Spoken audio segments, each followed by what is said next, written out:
travaux ont commencé au mois d'octobre. Ils ont besoin de changer l'image du quartier, principalement, de dédensifier, ne plus faire de grosses barres inhumaines, de faire des petits ensembles.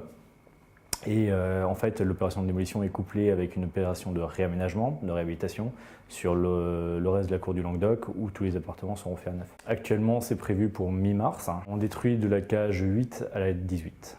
Donc on a commencé par les travaux de curage, c'est-à-dire l'enlèvement de tout ce qui est bois, plastique, polystyrène qui sont dans les logements. Dans les cages d'escalier qui étaient entièrement libres. Les derniers locataires sont partis, ont quitté les cages démolies début janvier et ont été relogés. Et donc là on peut attaquer l'ensemble de l'opération.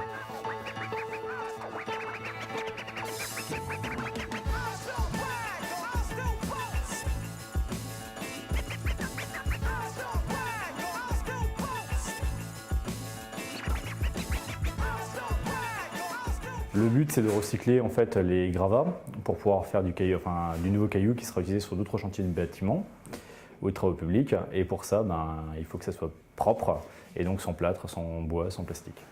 Tout ça, la poubelle qui traîne, ça c'est tout ça en général qu'on appelle DIB. Après, on a une benne de bois, c'est ce qu'on a en bas. Les travaux de démolition, ce qu'on appelle l'abattage, donc la démolition physique du bâtiment, devrait durer à peu près un mois et on aurait besoin d'un mois supplémentaire pour purger toutes les fondations et évacuer les gravats. La démolition sera finie, après il y a les travaux de réaménagement qui seront pris en charge par la ville de Metz.